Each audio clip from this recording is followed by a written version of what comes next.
नमस्कार जी, मेरा गांव मेरी पहचान कार्यक्रम के अंतर्गत आज हम पहुंचे हैं गांव खिरमाण में। और आज हम जिस शख्स से मिले हैं, ये किसी प्रत्याशी की मोहताज नहीं है।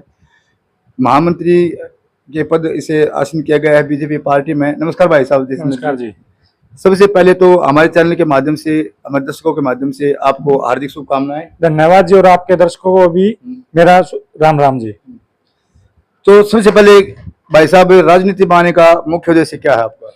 अपना राजनीति कोई उद्देश्य नहीं, हमारा हमेशा मुद्दा रहा है भाई विकास हो, और युवा जो भी युवा पीढ़ी वो आगे आए और अपने भविष्य के लिए काम करे। तो बीजेपी पार्टी में एक संगठनात्मक कार्य करते हुए आपको एक पद से आसीन किया गया है, तो आगे आपकी क्या रणनीति रहेगी गांव की विकास कराने के लिए?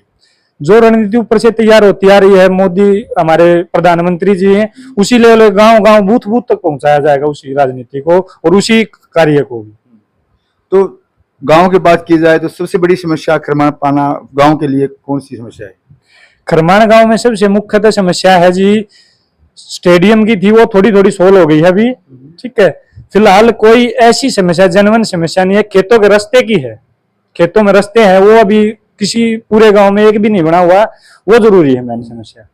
क्योंकि आवागमन में काफी लोगों को, अपना किसान प्रधान देश है, गांव है, और उसी हिसाब से खेतों का यदि सहयोग अच्छा मिल जाए, रास्ता ठीक हो तो और भी अच्छा रहेगा। जितेंद्र जी, युवा हैं तो आजकल देखा गया अक्सर युवा, खास करके ग्रामीण अंचल में युवा नशे की तरफ अग्रसर हो रहे हैं, उनको क्या संदेश देना चाहेंगे आप? देखो जी, ये हमारे माननीय मुख्यमंत्री साहब ने साइक्लोथन यात्रा शुरू तो कर रखी है, और उसका भी उद्देश्य, यदि कोई ऐसा हमारे एरिया में, हमारे बूथ पे, हमारे गांव में नजर आया तो उसकी गतिविधि को नोट करके मैं मानस पोर्टल पे अवश्य अपलोड करूंगा। सर, देश की सबसे बड़ी पार्टी है भारतीय जनता पार्टी, उसके एक सदस्य तो है ही, और आपको एक पद से आसीन किया गया है, महामंत्री पद से। तो हमारे जो हरियाणा के शीर्ष नेतृत्व, उनको क्या संदेश देना चाहिए? मैं अपने हरियाणा के शीर्ष नेतृत्व को यही संदेश देना चाहूंगा, किसी प्रकार से जैसे नाम मनोहर काम मनोहर लाल की नीतियों पे चलते हुए ऐसे ही लोगों तक पहुंचा जाए तो हमें और भी अच्छा रिजल्ट देखने को मिलेगा। क्योंकि मेरा एक सपना भी है, अरे आपका सीएम आपके द्वार, कि किसी को भी कोई समस्या है तो चंडीगढ़ जाने की जरूरत नहीं हमें, आपका सीएम आपके द्वार पे बैठा है, एक बार एक कॉल लगाओ, आपके दरवाजे पे हाजिर होगा। नायब सरकार ने गरीब से गरीब व्यक्ति का सर्वांगीण विकास करने के लिए दिन रात प्रयास कर रहे हैं, तो क्या कहना चाहेंगे?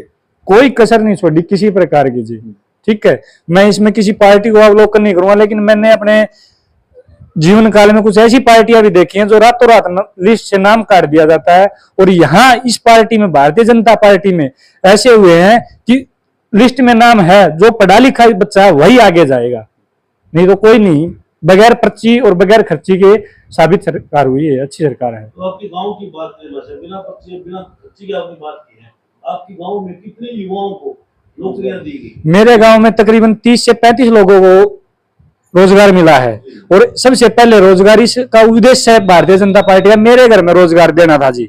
मेरे घर में रोजगार 2019 में दिया है मुख्यमंत्री मनोहर लाल जी ने। बड़ा भाई था, इतना इंटेलिजेंट था, वो पहले किसी भी सरकार में नहीं लगा, वो रातों रात लिस्ट से नाम काट दिया जाता था। जैसे जो बिन पर्ची बिन खर्ची जो मुहिम चल रही है, हाँ जी, इससे लोग कितने प्रभावित हैं? आप भी लोगों के बीच में रहते हो, समाज से जुड़े हुए हो, एक पार्टी से जुड़े हो, तो क्या कुछ कहना चाहो? क्या इसका लोगों के अंदर एक उत्साह है?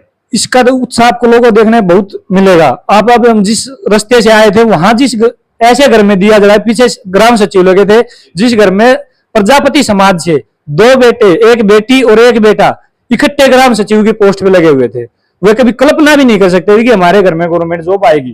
जो गति पहले रही है सरकार, हाँ जी, विकास कार्यों की बात है, हाँ जी, तो आपको उम्मीद है कि वो गति आगे भी कायम रहेगी? बिल्कुल रहेंगे जी। 2047 तक विकसित भारत बन के रहेगा भारत।